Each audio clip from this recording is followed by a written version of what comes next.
我哋嚟到咧廣島嘅希爾頓酒店，一入到嚟呢個係個玄關位。我想話俾大家聽咧，呢間房嘅酒店房嘅 size 係非常之寬敞嘅。嗱，咁嚟到之後咧，我哋就見到個廁所啦。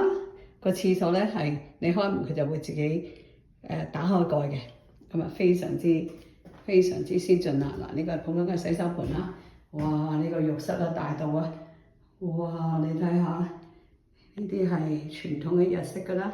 OK， 有浸浴嘅，同埋有花灑嘅。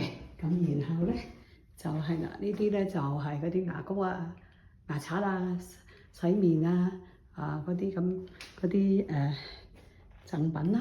咁然後咧就係呢一度咧有個地方好大嘅喎，呢度咧就可以俾你放你嘅行李啦，或者你想坐喺度我想去換衫啊，或者剩咧換鞋啊，咁都得嘅。OK， 咁然後咧呢度咧就係呢度咧就係嗰個衣櫃啦。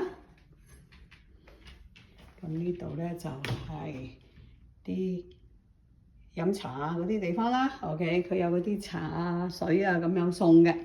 咁我哋睇呢個係咩先？哇！你睇呢個係酒杯啦，個酒杯 set 啦。嗱，呢個咧就係嗰啲茶具嗰啲 set 啦，飲茶嗰啲茶包嗰啲啦。有個大電視，有張好大張嘅圓台，有兩張凳。其實日本咧嗰啲房咧有張凳咧都已經唔係成日常見嘅，有陣時啲凳好細張嘅。